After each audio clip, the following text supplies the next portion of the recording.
America's energy dominance doesn't just drive prosperity at home, it fuels security and prosperity around the world. 8 decades later, we face a similarly urgent moment. An affordability crisis in New York stands alongside the global race for artificial intelligence. And the solution to both challenges is only possible by unleashing domestic energy through infrastructure like our Northeast Supply Enhancement Project, which we affectionately call Nessie. Over the past 10 years, natural gas demand has grown rapidly in the United States by about 50% and has been the energy solution of choice for growth and affordability in our country. In states where natural gas use has expanded, emissions have declined, and energy has remained affordable. We talk a lot about affordability and inflation. In states that have embraced natural gas, the price for natural gas today is actually the same as it was in 1985, 40 years ago. Natural gas is truly our country's affordability superpower. In the U.S., we can produce natural gas for the energy cost equivalent of 40 cents per gallon gasoline. Natural gas is affordable, reliable domestic energy, but unfortunately not here in New York. Here, natural gas prices on average are 3 times higher than in other parts of the country, and in the winter, often 10 times higher, as we haven't built new supply into the state in over a decade. The issue in New York is not a cost of supply. It is truly just a lack of infrastructure and an inability to deliver natural gas to New York when it is needed most.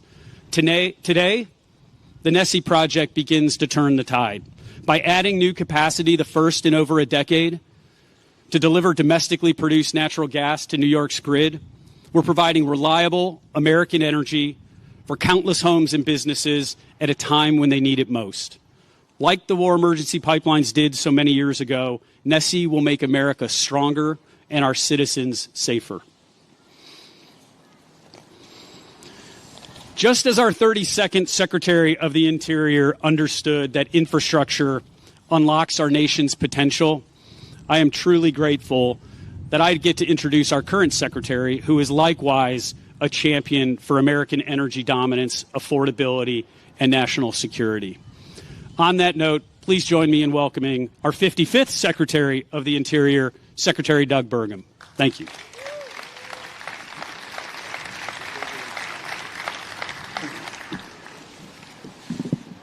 Good morning. Great to be here with all of you on this incredible, beautiful day. And, of course, at this beautiful spot, here we are at Floyd Bennett Field.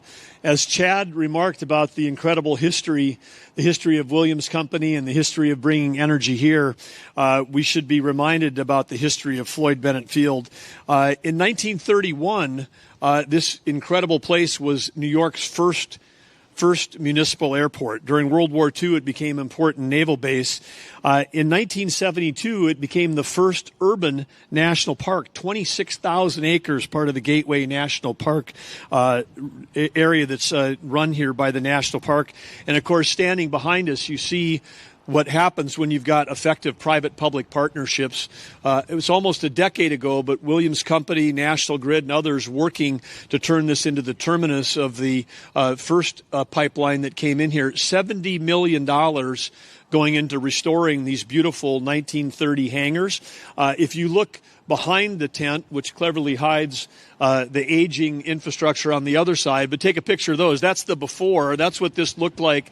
But again, when you've got companies like Williams and others that are not only pursuing the importance of energy security and affordability for all of those folks in New York and New England, they also have an opportunity to do historical preservation and do great things for an amazing site like this. But on this beautiful day, it's a day of gratitude and it's a day of celebration. It's actually one of the things we're celebrating is innovation over regulation, and we're celebrating perseverance and common sense. So I want to thank Chad and the entire Williams team, National Grid, all the folks on the regulatory side that helped make this possible, because what we're here to celebrate isn't just infrastructure, it's a foundation for America's future. And that's a future that for people in this part of the nation will have more affordable, more reliable, and more secure American energy. Affordability and reliability and security across America varies by region, and that's been driven by policies, often at a state and local level. But we appreciate Williams and National Grid, all the other great energy companies that are powering our nation, because the work that they're doing here and bringing increased gas supply has the potential to lower the costs of people in this part of the country by over $1,000 per household. Think of that. It's like another giant tax break. But my gratitude today also extends to President Trump and my colleagues to be here with Secretary Wright, Administrator Zeldon, Chairman Sweat, and all the other folks that are here today. We're in a deep partnership as leadership to support President Trump's energy dominance agenda. Energy dominance is about energy abundance, and it is about affordability, reliability, and security. One of the things that's been remarkable about why New York and New England have high prices is because most of the places in the world that have high energy prices are a long ways away from where there's enormous supply. But now we have the Marcellus and the Utica. And we think about that as Pennsylvania, but, they, of course, extend into New York, but New York doesn't develop those resources. But this is one of the highest producing areas. Pennsylvania now producing 20% of all the natural gas in America.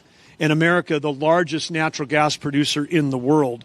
And so one of the highest supply areas is literally at the doorstep of the over 20% of the Americans that live in New England. But yet, that, as Chad talked about, is often here, gas prices here can be triple or even higher during extreme weather events than it is in Pennsylvania. But in getting this completion of the Nese pipeline here, it's the three components that everybody cares about, which is lower cost, it's better reliability, and it's a more secure future. So again, let's just be clear. This is just such common sense. We have a massive amount of supply sitting in Pennsylvania. We have some of the largest demand in the country right here, and a little piece of infrastructure was fought and protested as opposed to embraced and celebrated. But today we're here to celebrate it. The other thing that isn't often talked about is safety. When they're during the weather conditions, when it gets cold in the wintertime, between multiple providers that are trying to keep the lights on and keep homes heated, there's 440 trucks transversing around New York City trying to do delivery of gas supplies that could be handled if we had supply. This pipeline, when completed, will make it much safer because we'll get most of those trucks off the road.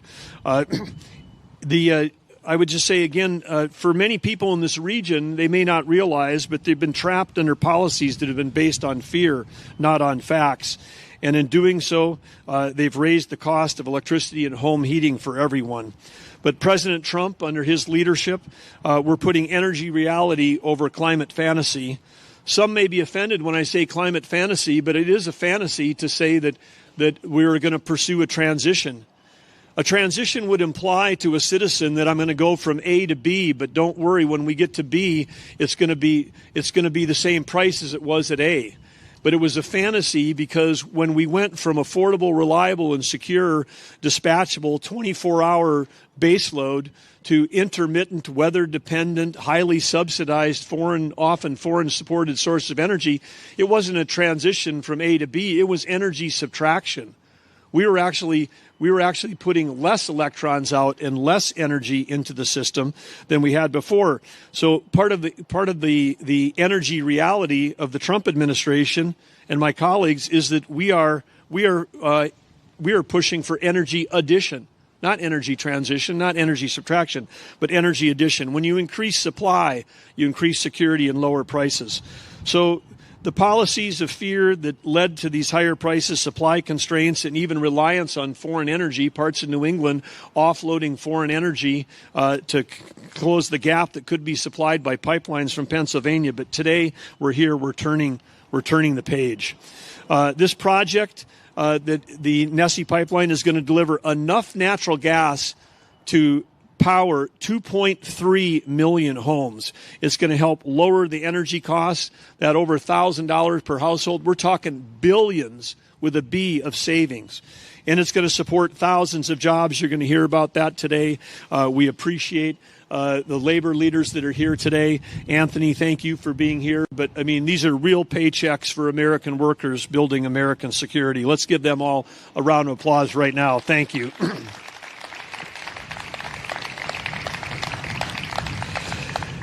Because when we do this, when we all work together with common sense, we don't just produce more energy, we unlock American ingenuity.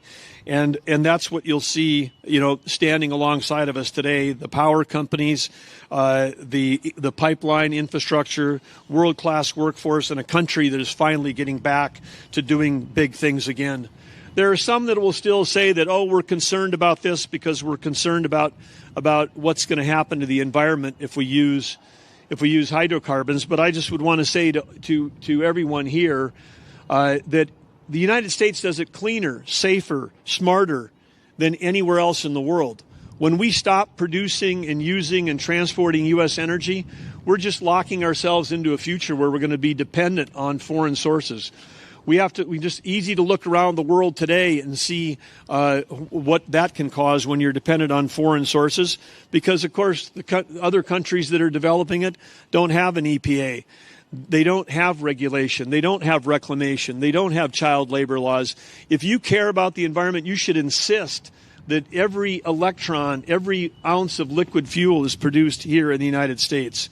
But this is more than about one pipeline. It's about the future we're building. It's a future where America leads the world, where we've got enough energy to not only support affordability and prosperity at home, but to bring peace in the world, because we can sell energy to our friends and allies so that they can stop buying from those that wage war or terrorism against us or our friends. It's where we'll have the power we need for advanced manufacturing and technologies that will define the coming century. Yes, God has blessed this nation with incredible, abundant natural resources, some of them literally at the doorstep to where we're standing right now in Pennsylvania. The question is not whether we have the resources. Many countries don't have the resources at all. The U.S. is blessed. The question is whether we will use them wisely and smartly for the American people, to lower their costs, to improve prosperity, and to increase our competitiveness, to bring manufacturing jobs back home. But today, when we stand here together, the answer is yes. So to the team at Williams, I say thank you. To the team at American National Grid, I say thank you. To all the workers that are going to build this, we say thank you. And to President Trump and to my colleagues, Chris and Lee and Laura and all of the teams across those things, thank each of you also for your leadership, working together to create American jobs, to power American greatness, and to protect our environment. That's what today represents. That's why the future of this country has never been brighter, and that's why we're here to celebrate with gratitude. And before I close, I want to give one more shout out to the guys in the white shirts over here and all the other folks. There's something that people don't know that about the U.S. Park Police. It's the oldest federal law enforcement in the country, founded by George Washington in 1791. And if you live in New York, you need to know these folks. These are the kings and the queens of the road. They protect the Statue of Liberty. They protect, yes.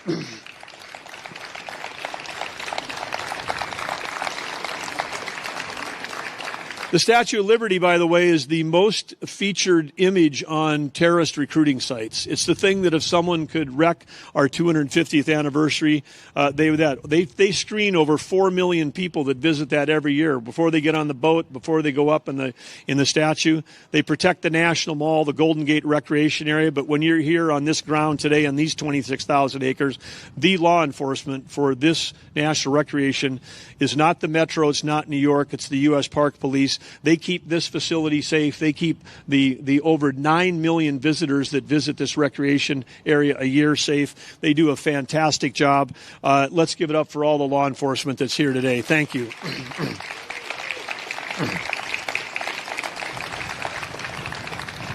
It's now my incredible honor to introduce the 17th Secretary of Energy, Chris Wright. And Chris brings a remarkable set of skills and talents to this job because of the 16 that preceded him. Chris is the one that actually has got a degrees went to MIT and to Berkeley studying energy of all sorts of geothermal, nuclear, whatever. He worked in the private sector at oil and gas.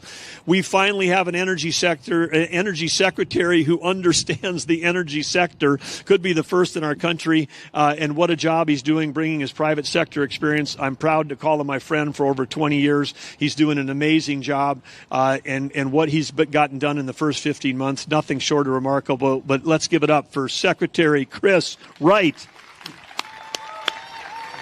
Thank you, my friend. Thank you. So Secretary Burgam has not only been a critical partner with me in the administration and Administrator Zeldon and many others, but a friend of mine for 20 years. Honored to be standing here in front of you with Williams, with National Grid, with all the members of the trades who literally build our country and make all of our dreams possible, with the members of the press, fellow New Yorkers, law enforcement. It is an honor to be here today. Most of all, what I think about as I stand up here is that flag standing behind me, that banner yet waving today. The American dream is about freedom and opportunity. Freedom and opportunity. When we went to war in World War II, this was a key launch pad. That was to bring back freedom and opportunity to our allies in Europe. After World War II, the world saw unprecedented, transformative economic growth and transformation of the human condition, from most everyone living in poverty to an incredible world we live in today. That was made possible by a lot of things: American might, American values, American commitment, but all of it was impossible without energy. Massive increases in production of energy in the United States and around the world enabled this transformation of human opportunity and human freedom. In the United States, we have continued that pathway forward, but I want to point out a couple contrasts. 16 years ago, the economy of the United States was roughly the same as the European Union. They had more people, we had higher per capita income, we both represented 25% of global consumption. Today, the United States is 28% of global consumption, and the European Union is 18%. Our economy is more than 50% bigger. 75% higher per capita income. The main difference is what happened the last 16 years. Europe got energy wrong.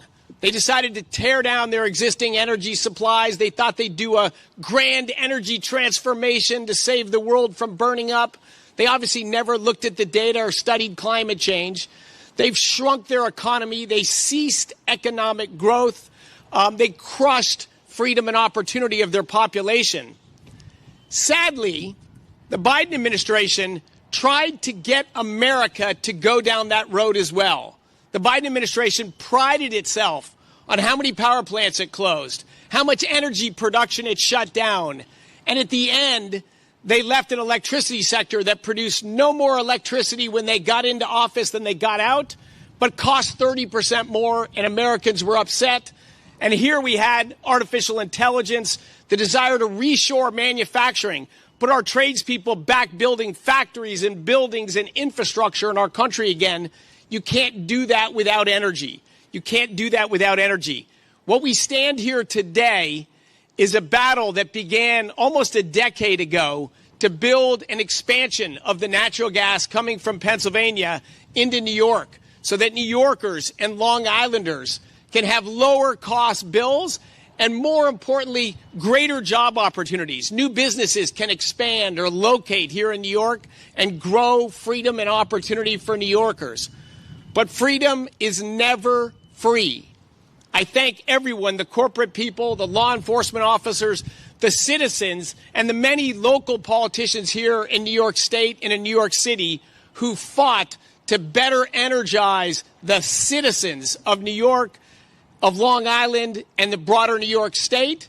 We're going to add to this. Nessie is an awesome, absolutely awesome step forward. Constitution Pipeline is next.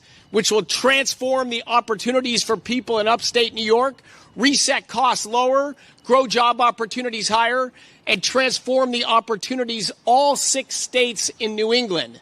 The energy subtraction, fear-mongering policies of the Biden administration are over. President Trump is about driving down costs for Americans and driving up job opportunities and wages for Americans, and he's passionate to do that through energy dominance, which means energy addition, not subtraction. More is better than less. Lower cost is better than higher cost. More job opportunities, better than less job opportunities. God bless America. God bless President Trump's agenda and willingness to pivot so we don't go down the road of high expense and less opportunities for our children than for ourselves. That's not the American dream. That's not the American way. But that's not the direction we're headed. Under President Trump's leadership, we're going to better energize our country and grow opportunities. Secretary Burgam has been a key partner with me in this mission since before we came into the administration. I want to introduce today a critical partner of Secretary Burgam and President Trump and I in this effort because he's passionate about the American dream. He's passionate about freedom and opportunity. And most importantly, he's smart and he's a fighter. Just because it looks like we're going the wrong direction does not mean that's the direction we're going.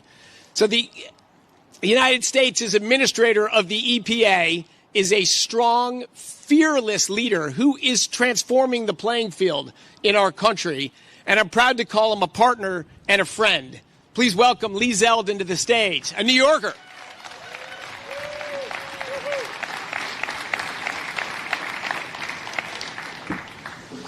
Well, thank you, Secretary Wright. Building Nessie pipeline, delivering natural gas right here to Floyd Bennett Field is a pure, momentous, gigantic win for New York and for America. As Secretary Burgam and Secretary Wright pointed out, the capacity of being able to deliver natural gas to up to 2.3 million more families is something for all of us to be able to celebrate. This is extra personal for me, as Secretary Wright pointed out, being a New Yorker, being a Long Islander, spending 12 years in elected office, I saw firsthand the need for increased natural gas supplies to downstate New York. I actually saw just before we started, the first person who brought this project to me is now a state senator, Mario Matera. He was a leader with the Plumbers Union and with the building trades. We have a lot of our trades leaders here. And when this project was becoming a reality, that was many, many years ago. But it's certainly better late than never that we're all here today for this occasion. It's about security.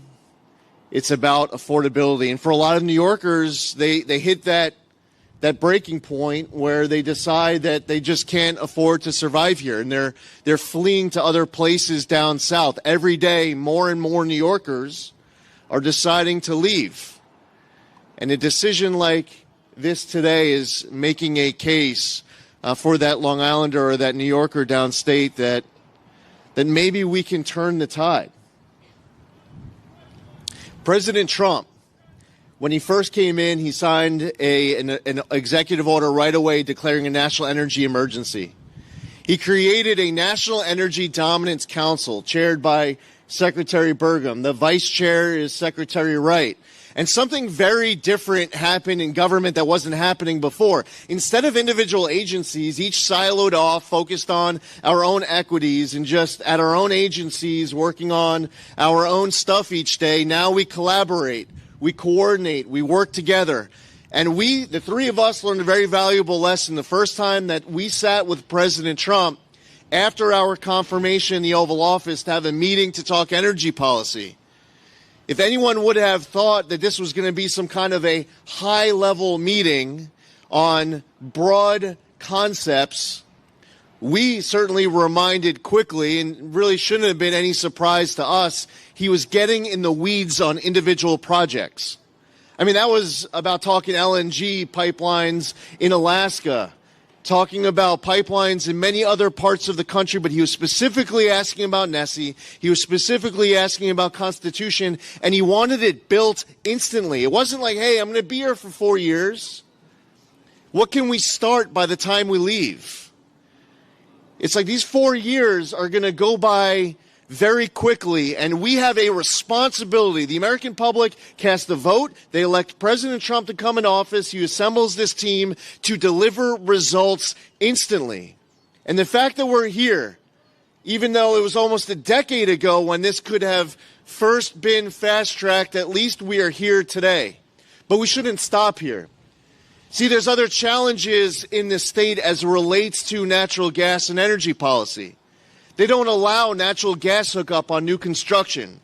That makes no sense. That started in the city, expanded statewide. They won't extract natural gas even though we're rich in that resource. They have set climate goals that those who are up in Albany know they will not meet. But in this rush to try to hit a climate goal, they will cause extreme economic pain for people who can least afford it. Williams, I am confident, is going to complete this project with amazing, extraordinary competence and hard work. They're focused on their budget, they're focused on the timeline, and by the end of 2027, this will be built. We're not here talking about some project that we have a few more hurdles to get over. We actually still need another permit or two. And then maybe at some point in a few years, we'll start building. No, this is getting done fast, and this win is being delivered imminently. But Williams also has a vision for Constitution Pipeline. And we have traveled, the three cabinet members and our colleagues have been all across New England. And just like millions of New Yorkers in downstate New York are desperate for this natural gas, so are millions of Americans in New England. And New York is standing in the way.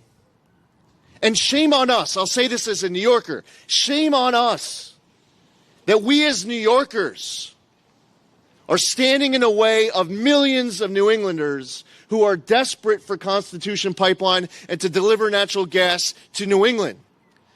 So this isn't a celebration of a finish line of one process. Yes, it is a big day with a lot of work that Williams and so many others put into this. But for me, I believe that this should be taken as inspiration, motivation. For anyone who wants to watch any of the coverage, because we have a lot of members of the media here, for those who are up in Albany and they're going to watch the coverage that's here, they should wake up tomorrow, picking up the phone to call Chad at Williams, picking up the phone to call President Trump and the National Energy Dominance Council and say, you know what? That was such a big win for millions of New Yorkers. I want to do my part. Albany should be saying that they want to do their part to deliver natural gas to New England. I want to recognize Mike Martucci, who's here, Vanessa Martins, our leadership from the Region 2 of EPA, the Environmental Protection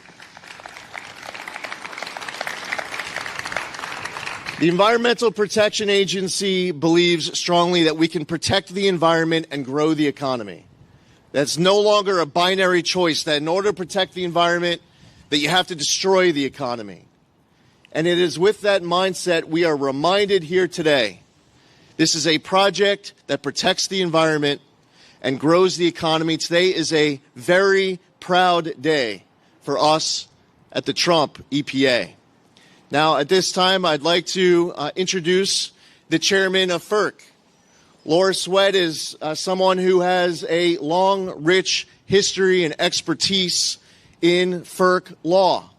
She is somebody who worked at FERC. She is no stranger to this position that she is in. She came in prepared, selected as chair just this past fall, has hit the ground running, and is certainly a leader that we need right now in this moment at FERC. A big round of applause for our next speaker, Chairman Laura Sweat.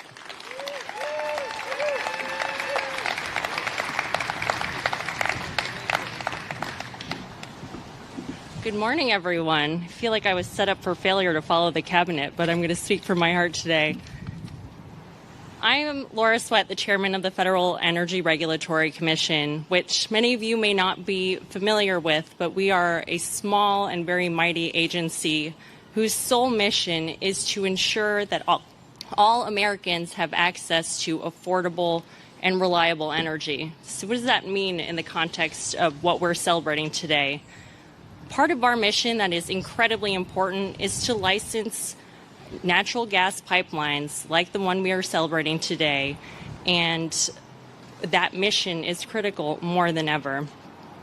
I'm very proud to be here today on a personal note because my father grew up in an immigrant family in low-income housing on Flatbush Avenue, which actually ends at this facility. And I grew up going to Kings Plaza Shopping Center right here with my bubby on Sundays, shopping with her cart, and my bubby lived out the end of her days in the low-income housing in Brooklyn. And the way that she raised my father and my uncle was with a great appreciation for the American dream. She never complained about money. She had to choose often between feeding her family and paying for her utility bills. And so it is with great honor that I am part of this federal government that works for its people, that enables the energy to come to lower the prices that families like my father's paid growing up. I don't want Americans to have to choose between feeding their families and paying their bills. Today's groundbreaking is a reminder that American energy does not happen by accident. It takes vision, investment, strong, powerful leaders, and a government that works for its people, which I have sworn to do in this job that I have, and I will continue to do for the rest of my life. I'm proud to stand with my federal partners to bring relief to all of the millions of families in this area, and thank you for having us here today. I'm honored to introduce Anthony DeBlasi, who is representing the New York unions who are playing a critical part of this great success. Thank you.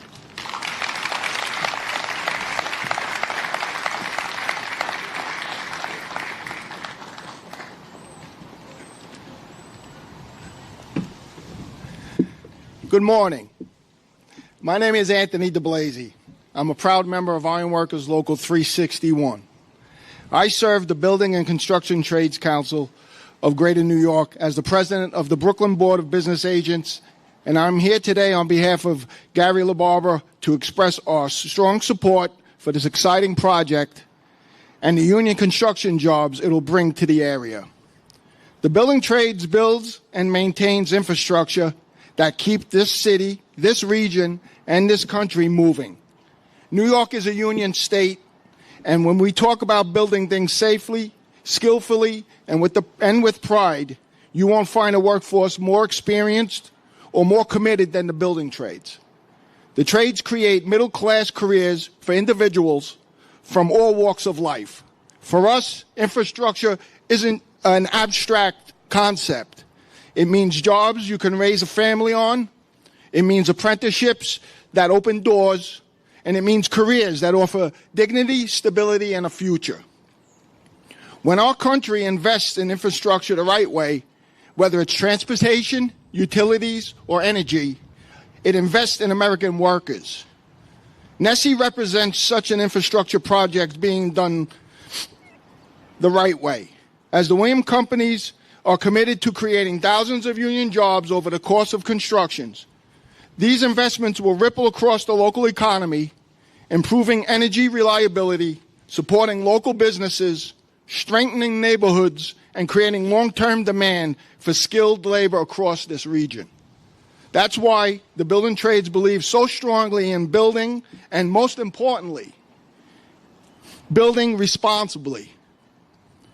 We believe in high standards, we believe in safety first, and we believe in training the next generation. Organized labor has always been ready to step up when the country needs us.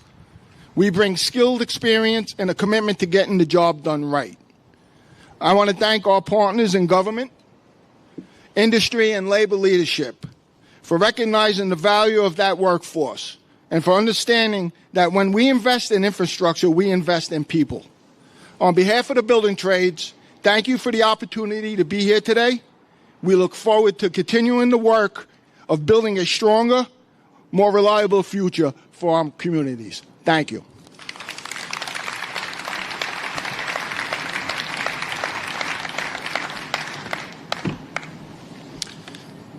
Well, thank you again for being here, and to each of our distinguished guests and speakers. Nessie is a direct investment of over $1 billion, and it has the potential to unlock billions more in economic opportunity and development. As you've heard, it's also a critical investment in the American worker, including New York union workers. Nessie will support thousands of jobs, high-paying, family-sustaining jobs, and it will generate millions in gross state product and state tax revenues. Because of the support of President Trump and his administration and Governor Hochul and her team, we are back to building in New York. But as you heard, we need to make sure that Nessie is just the beginning. For over a decade, New York and New England have missed out on the rise of America's energy dominance. A lack of infrastructure investment has led to some of the highest energy prices in the nation, at sometimes some of the highest energy prices in the world. But it is not too late. New York is a place where we've done big things. You heard a lot about history today. You know, in an office at 270 Broadway, the U.S. Army Corps of Engineers launched what would become known as the Manhattan Project. Just across the bay, at the Brooklyn shipyards, where we used to build the world's most powerful ships, we built the USS Missouri, the ship that received the surrender from Japan during World War II. America is a nation of dreamers and builders, and New York and New England deserve to be at the center of the next generation of growth and opportunity. I'm grateful for everyone. Wonder who that is? No. I'm grateful for everyone here who has stayed the course to get us to this point. Let's keep up the work. Let's get Nessie in service, and let's power the future of New York and our nation.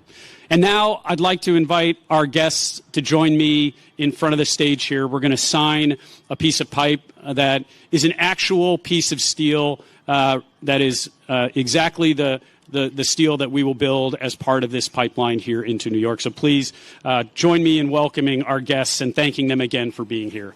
Thank you.